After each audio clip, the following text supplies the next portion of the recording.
make stuff happen for yourself. You don't need money to get started in wholesaling. And what are some challenges? The name of the game is find a house that's distressed.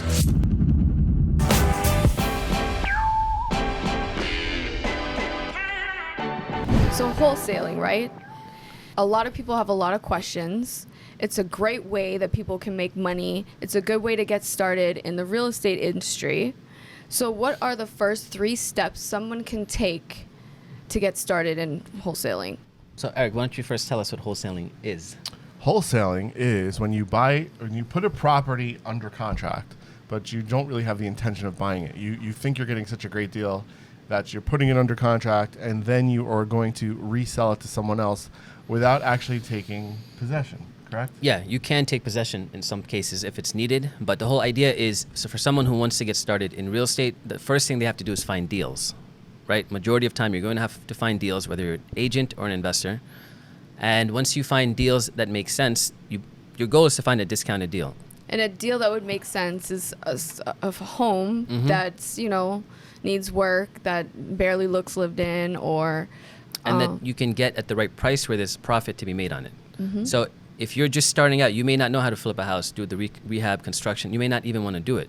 But what happens if you find a deal that's discounted and the person wants an all-cash offer?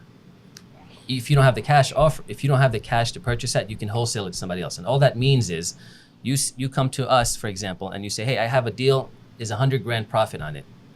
I did my numbers. I don't want to go through the renovation. I don't want to do the full deal. But if you give me a $20,000 fee, I'll assign the contract to you and I'll wholesale it to you. We'll look at each other and say, well, that's $80,000 for us. We'll do our numbers. And if it works out, you collect your fee and that's the deal. It's like you're finding off-market opportunities and then bringing it to the market to people that you know. So anyone who's a wholesaler should have a ton of buyers that they know, or have a channel where they can promote it out that way. And the people that are actually getting the wholesale deals should be networking in areas like, for instance, if there's people that are older that are moving out of their houses, moving to Florida, and they need to get rid of their houses right away, or people with financial issues sometimes would use a wholesaler because someone could come in and help them get it out quicker. And how does someone go about finding these? Yeah. So I mean that's the whole name of the game, finding distressed properties that are discounted. So there's lots of different ways to do it. We get into this more in the mastermind class, but just a quick overview. You have to figure out what source you're aiming towards. So Eric mentioned retirement homes, elderly. Yes, elderly. Yeah, because they may be living in a house for 30 years and it's not updated and they may want to move to a nursing home, whatever the case might be. So they're good potentials and you're offering them a cash as is purchase. And many times that's what they're looking for. So first thing is to figure out what your source of deals, where you're targeting. Is it elderly couples who have lived in their home for 30 plus years, there's no mortgage on it? Is it distressed people who are going into foreclosure? Is it out-of-state absentee owners who may have trouble with their investments? And once you understand or you could do a few of them, figure out what the segments are, and then buy a list, which you can do. You can buy a list of all the people who fit a certain criteria, and then you start advertising and reaching out to them. So let's just talk about why an older person. The list is on OCAP? What? What's Oprah? Oh, what's that? Not Talking over. about an open public records request. Yeah. So sure, that doesn't necessarily give you a list of people. That's going to give you a list of issues with a property. Oh, okay. Okay. Yeah. But that's also helpful. But I think one of the reasons to go to target an older group is, as Omar said, a lot of those homes are not renovated. So what do we know that's out there today? We know there's a lot of investors out there looking for flip opportunities. Right. So, if you post an ad out as a wholesaler that says, hey, I have houses to flip, right? All those people that want to make money through flipping are going to run to your ad. So now you've just created a pool of buyers. So now if you now go out and on the other side have that network where you're dealing with, let's say, older age homes or nursing homes or assisted living homes where people are coming in and those people have these houses, you're telling them how you can get their home sold quickly without any issues.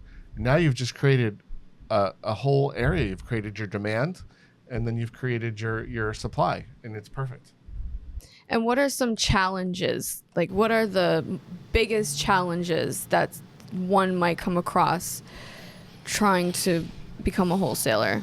So I think wholesaling in general it's a very tough business because, number one, just finding the deal is not easy, right? Meeting with the seller, tracking sellers down, getting a price that makes sense. and then having them cooperate, because no one is just willing to hand over the house. It has to be the right deal where there's some value add opportunity and the seller wants a cash offer. Sellers today know they can get top dollar if they list it, but not everyone wants to go through that process. So it's a mix of a lot of different things that have to come together in order to get a house at a discount. And it's the wholesaler's job to do all the legwork and then present a deal that makes it attractive for an investor to buy. So I might have a question that's a little bit stupid, but how can you conjure up these lists of, like, where can you go to? Is there somewhere that you would request that someone goes to find these people, or would you recommend them driving around? Like, Well, the list of people who would, like, older people? yeah, like, So there are services out there. There I know are there's services. an artificial intelligence type thing. I don't remember the name of the company Mhm. that does this, but they actually track homes and see who's lived in their homes for, let's say, over 30 years. And then they create a predictability indicator of when those people would sell. Wow. So that could be an area to yeah, go. that's relatively new, but it's really expensive too. So if you can, and typically they work with established wholesalers. So someone who's starting out, the name of the game is find a house that's distressed. If you want to buy lists, you can buy them online. Everything, remember, wholesale list, just Google that, something will come up. Listsource.com is one of them. But even once you have the list, that's just the first step into it. How are you reaching out to these people? What's your pitch? Do you have the funding? Are you able to go see the property, set up appointments? That's where people really need some more like handholding. for me personally, because, you know, I know you guys or whatever, that would be my biggest challenge. Yeah. Is, you know, getting these lists and, you know, finding So the it's property. It's like they say, fortune's in the follow-up, right? So you may have a list, but doesn't mean that everyone on there is going to even answer your Sure. calls or be interested in speaking to you. Right. So a wholesaler's job is really to just hit the pavement and figure out who out there wants to sell and what type of deals they could put together. Building relationships. And who can wholesale? Can anyone wholesale? Like, who is the best candidate? Who can wholesale? So if I had to give you a profile of someone, it's someone who's self-motivated, entrepreneurial-like, wants to make money on their own terms, work on their own hours, and figure things out as they go along. So anyone can do it, but not everybody's going to do it. And So let's talk about the money for this. So isn't wholesaling a great way for people with no money to get involved? it is. You still need some basic costs, like with anything. You're going to have to spend money on marketing, some presence, some business awareness, etc. Marketing, what do you mean? So in order to reach out to any leads, you're either going to send direct mail. You could door knock. That's going to cost you your time. You can hire cold callers, texting, direct mail, Google AdWords, whatever the case might be. But advertising money is part of it. So what would an advertisement for a wholesaler be? Like, what would it say? Sell your home with me today? Are you so looking to... when you drive down these busy highways, you see We Buy Houses Cash. We buy ugly houses. Okay. We That's buy a houses wholesaler. cash. Yeah. Okay. Wholesaler, investor, but those are people who want to specifically target someone who's interested in a cash offer. And we still see those bandit signs. I started with those bandit signs. They I work. feel like I do, but not in New York as much. Probably not. Yeah. Omar used to hang tons did. of them up. I did. That's how I started. That's great. Mm-hmm. In the middle of the Hitting night. the streets, yep. You hung them up in the middle of the night, and how many get Hitting the taken down by streets. the next day? So they're not allowed by city ordinances, obviously. Yeah. But I had, we would go out from like 11 p.m. to 3 a.m., put them up. On Friday nights, they'd stay until Sunday, and then the city would take them down. There you go. So- 3 days of wholesaling opportunities, and then you got to repeat it the next weekend. Maybe I should get flyers made and put them into like restaurants and stuff. You can, but you want the widest audience to look at it, right? So you're assuming that someone in the restaurant may come and it's a smaller market. But if you put it on a highway and you get 1,000, 10,000 eyes on it, it just increases your odds. Okay. Highways, I think even social events.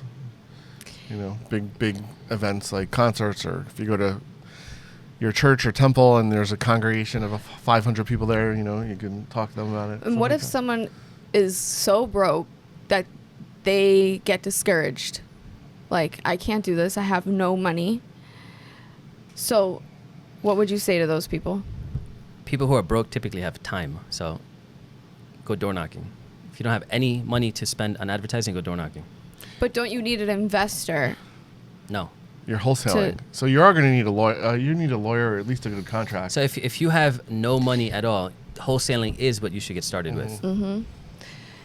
I think it's a lot of it's But you about need a relationships. customer to, sell that home to You're going to find that through your marketing. through our mastermind class. There you go. We go into that. Yeah, Yeah. 100%. So if you can find a deal, someone has no money, they have time. They go down around their neighborhood, they knock on doors, they find someone who wants to sell. The next question is, how do I find someone who's going to buy this cash so I can make my profit? Exactly. If the deal is good, all they have to do is go to local investors and they'll find a buyer for it.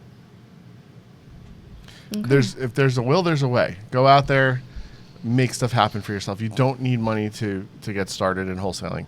It's just about having the courage to talk to people, learning the gift of what sayings to use or how And to being position consistent things. as well. Yeah, and Yeah. follow up. Now, I will say money obviously helps. So this isn't an easy thing where you could just get started with no money. You just But said fortunes in the follow up. It is, but get Well, into the few steps of it. The reason why I'm asking that is just so you guys can say that you don't really need any money to start wholesaling. You don't need a ton of money. So put it this: when I first saw those signs that we buy houses cash, I used to think, who are these people that have so much cash that they're Right. buying all these houses? Exactly. Then I find out these are broke people putting up these signs and wholesaling it. So that's the game, and it works. Okay. So you don't have to have cash to buy the house, but you do have to have enough money to advertise, Yeah. cover your bills, etc., and spend time on it. There you go. So wholesalers have the advantage. Most wholesalers are not established investors. They're not flipping, building. They're not developers. They're people who are getting started. And when you get started, you have time. You can do it. Omar did it, I did. and he made a lot of money. Wholesaling was good. And I think it's fun too. It's also you're developing relationships. You're meeting tons of investors, People so you can who recycle. knows what, if you knock at a door, what they, you can meet. So I don't know network. about the fun part that Eric just mentioned. It's really challenging. I feel but like it would be a little fun. It It is was fun. fun for me on my first day to go to that house Yep. and meet the neighbor, and I think that So it I thought can that be, was fun. It was a but- little adventure. how long will you do that before you expect results, right? Right. So these things take time, and when you're wholesaling, I can't say it's much about the relationships. It's one and done for the most part because you're dealing with clients who want to sell and they want a solution, and then you have to consistently do that. So I don't really see the relationship in that. Well, what if you're getting lots of these older properties that aren't fixed? So now you're creating a relationship with those flippers, and you could potentially sell those houses to those same flippers over So and over yeah, again. that's true. Yeah. But there's always an end buyer who has cash willing to buy. Always. So a good wholesaler is not loyal in many cases because once you build a relationship, that end buyer is going to expect discounts and all this other stuff, and yeah, you're just no. like, I don't have any reason to give you a discount. Sure. When there's 10 other buyers, they'll take this from you. So And that's how you make your money. So yeah, makes sense. yeah. So and most wholesalers eventually do grow out of it and they get into flipping, which is what I did. Right. I could have stayed. In hindsight, maybe I should have stayed in just wholesaling, but doors open up and once you see the deals you're giving away, you're going to get tempted to say, well, if he's making six figures on that, why can't I do it? And you can. Right. That's why Yeah. I think it's a great way to get into the To real get into it, estate. yeah. And then you make your six figures and then you realize it just took you a year to do that one deal and you could have been wholesaling. So you got to pick your battles. Right. So you could ask our audience right now, bring us your deals, bring us your properties that are tired and old. Right, We'll that buy was them my and we'll next sell them to thing. If to a anyone is wholesaler. looking to sell their property to a wholesaler without going through any, Yeah. complicated terms or whatever, Mm-hmm. hit us up. There you go. Hit us up. Perfect. Wholesaling 101. Okay, so we went over step 1, finding the deal, right? Mm-hmm. What's step 2? So now the seller says, yes, I'm interested in selling to you. You're claiming that you're going to buy this property or your team's going to buy this property, all cash, no inspections, no agent commissions, and it's going to be seamless for me. And we agree on a price. You have to get in contract. So the contract is really important. We go into details in the mastermind group of what the contract needs to include. Right. Now this person has an official deal, and the deal will say something along the lines of, we're buying it for $150,000 and you have 30 to 45 days to close. Now, the contract has to have specific words in it, and once the wholesaler confirms that, he now has the right to assign that contract to somebody else and wholesale it. Okay. So now at this point, that's step 2. Find Yeah. the buyer for it. You find the deal, you lock it up, and then you find a buyer for it. Shouldn't you already have like a buyer? So you can, but remember, Lined up. this person's brand new. They don't know anybody. They don't know anything, right? All they know is they have a deal that has a potential of $80,000 to $100,000 profit in Okay. it. So, step 2, find the buyer. Step 3. All right. So You have the question would be, buyer. how do you find the buyer, right? Okay, well, All right. So once you're committed to being a wholesaler, you have to start speaking to real estate investors locally. If you want to find a cash buyer, there's cash buyers in every neighborhood, in every town across the country. So just go. One simple way to do it is go to your local sheriff's auctions, right? Because every house at a sheriff's auction has to be bought cash. In Bergen County, it's done every Friday or maybe every other Friday. And you can just go in there and meet people who are looking to buy homes cash. That's your cash buyers list right there. If not that, figure out what your local investment groups are, if there are any. Drive past a house that's being renovated and ask that person, are you interested in buying another house that I have in a contract? So it's not hard to find a cash buyer as long as you have a good deal. So step 2 we're finding the deal, locking it up, and then you're searching for an end buyer for it. okay. And there you have it. Is that 2 steps or 3 steps? I feel like that's 3. Yeah. Like, let's keep it like, Keep it simple. And simple. we can all do all this with how much money? So Right. Can it be So- zero money or what realistically? If I work, 9 to 5 and I get minimum wage, Yeah. is $500 a good enough amount of money to have to started? get into So that's wholesaling? a great question, because I'll give you an example of someone I knew who used to work at Best Buy. And again, wholesaling, investing, these things work when you have time. Because as you get older, you just have less and less of it, Yeah. right? This person worked at Best Buy and he got into wholesaling just by sending out direct mail. And his first deal, I believe he made about 30 grand. That's more than he made in a year in Best Buy. So he quit.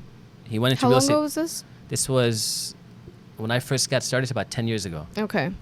And the market was different back then, but he made 30 grand off his first deal and he quit. Why? Because at the time, he didn't have fixed expenses, he didn't have a house, mortgage, etc.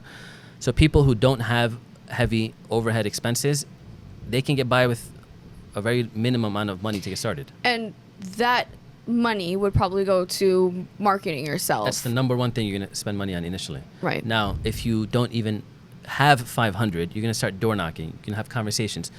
Point is, you have to find a deal. And that same person who quit his job in Best Buy is now a multimillionaire. So Nice. it can be done. But if you say you have a $500 budget, how do you break that down, right? What are you spending it on? Right. So first thing, I would completely avoid online marketing. You can't do online marketing. So Google AdWords, Facebook, these things just have a real... Too expensive. Yeah, too expensive. So your best bet is to get a very specific targeted list and send out direct mail. Because for 500, you could probably send out how many mails? 500. At least 1,000. No, less than. I forgot Mail? the cost. Printing, Yeah. postcards. True. Do people Yeah. really... But you let's think just say mail People look at works? postcards, I think. Postcards are under $1. So I all look at right, postcards. let's assume Let me throw 'em 500, out. right? I don't even know what the Yeah, I rate would is. throw out a postcard. Yeah. You would throw it out, but what would you do before throwing it out? Look at it. Exactly. So you'd look at it, and if it catches your eye and it's something you want to do, it's instantly in their hands, right? Yeah. So it's not bad. So postcards, bandit signs work. I mean, everyone does it. So if you're into going out at night and putting up bandit signs, go ahead and do it. Just expect that the city's not going to accept it, obviously. So you'll have to deal with whatever. Just get a sticker. They can't take off the sticker. I seen where are you someone doing that. going in to put Brooklyn. a sticker? On all of the light posts all over. I mean, if you do that, that's With your phone number, they they're will going find to track you for I vandalism. mean, I've seen someone just doing that on. There's the ways other- around it. Everyone Yeah. knows not to use your own personal phone number, but Yeah. you want to kind of minimize, I guess, what's the right word for it? A bandit sign they'll rip off. If you put a sticker, you will definitely annoy the city Yeah. ordinance people. That's like vandalism. Oh, Yeah. Stick to the signs. They can throw it out. No damage done. Yeah. So bandit signs do work. We still see them. I still see we buy cars, we buy houses. yeah, I still see them too. Yeah. So these are people generally who are starting out wholesaling. I know people who are real well established, but they still have someone do it for them just because it works. And work towards closing. What does that consist of?